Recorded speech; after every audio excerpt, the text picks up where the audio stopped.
You want me to put that on my todger?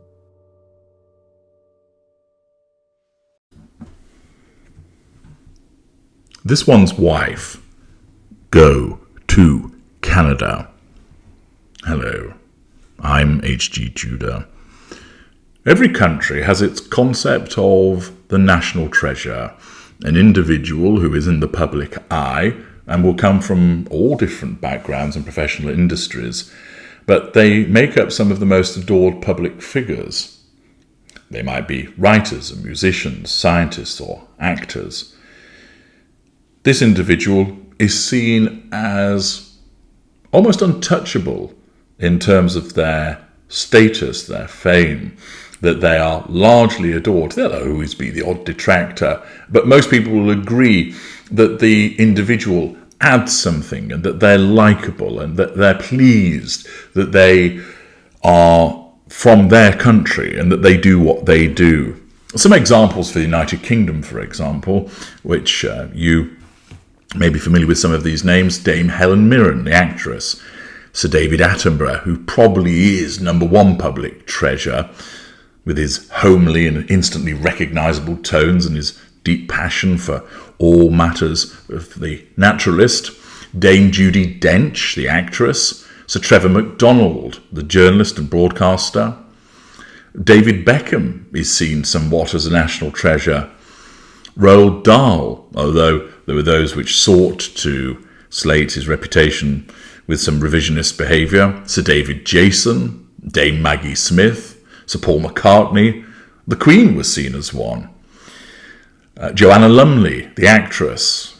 Stephen Fry, the actor and broadcaster, are just some of the examples of people who are regularly referred to as national treasures, individuals that, for the most part, many people are proud that they are from their nation. I remember seeing many years ago that there was a list which suggested that Prince Harry was a national treasure, but that treasure turned out to be fool's gold, it would appear.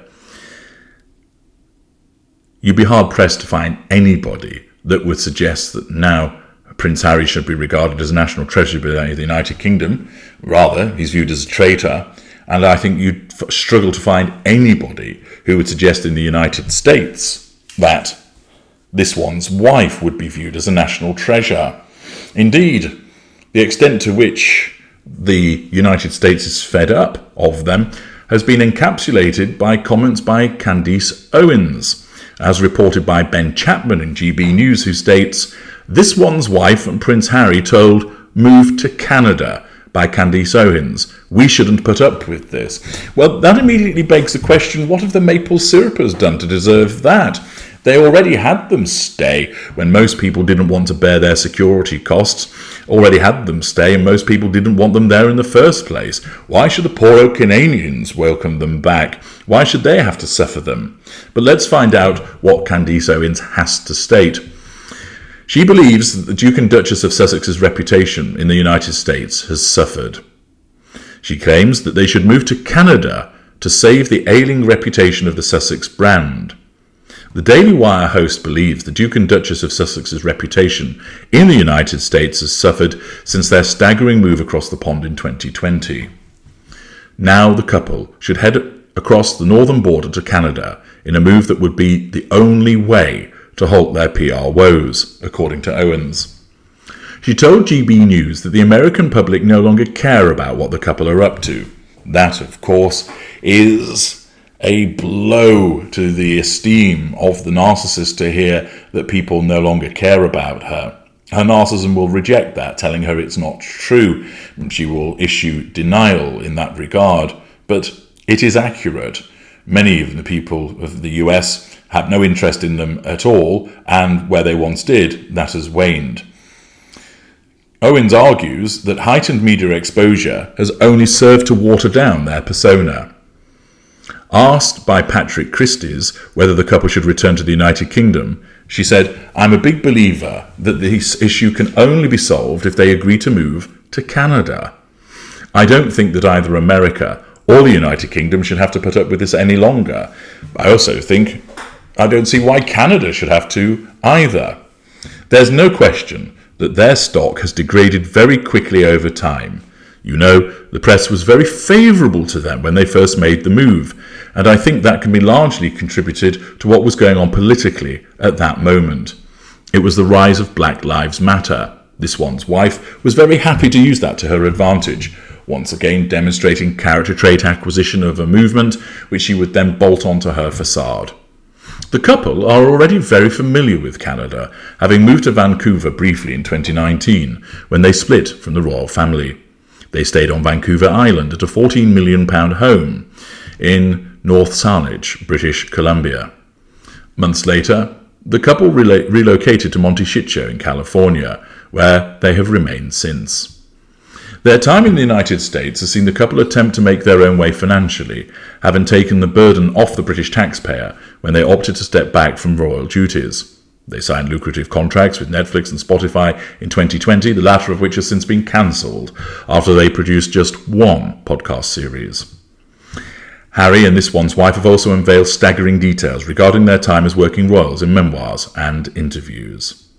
A 2021 chat with Oprah Winfrey saw the couple accuse figures from within the royal household of racism. Harry has since claimed he and this one's wife never accused a member of the family of racism. Owens claimed people in the United States are no longer bothered about stories relating to Harry and this one's wife, saying they are tired of it. "We get it. You're a victim," she said. There is no question that the appetite for Harry and this one's wife has completely collapsed over time.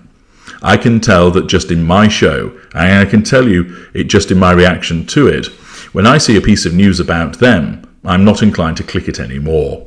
When something happens and there's a story and people say, "Do you want to cover it?" My producer pitched it to me a couple of weeks ago. I said, fine. The numbers were horrible. People didn't want to watch it. And thus this is interesting because, of course, there remains many people who are interested in them because they want to see where the car crash winds up. They want to see the train wreck when it finally comes to a grinding, awful halt. But Candace Owens is demonstrative of being a broadcaster that isn't particularly interested in them anymore, and picking up on the fact that many people in the United States are not interested. Quite how she deduces that they ought to go to Canada to resolve their PR woes is not particularly clear. And it does seem a little bit unfair for those good people of Canada to have to suffer them again. But she is correct that people have lost interest in them, and this is all as a consequence of their behaviour. The fact is they were given a very warm welcome and favourable treatment by the media. That could have continued. They could have built on it, used it as a head start and a platform, and they didn't. Why?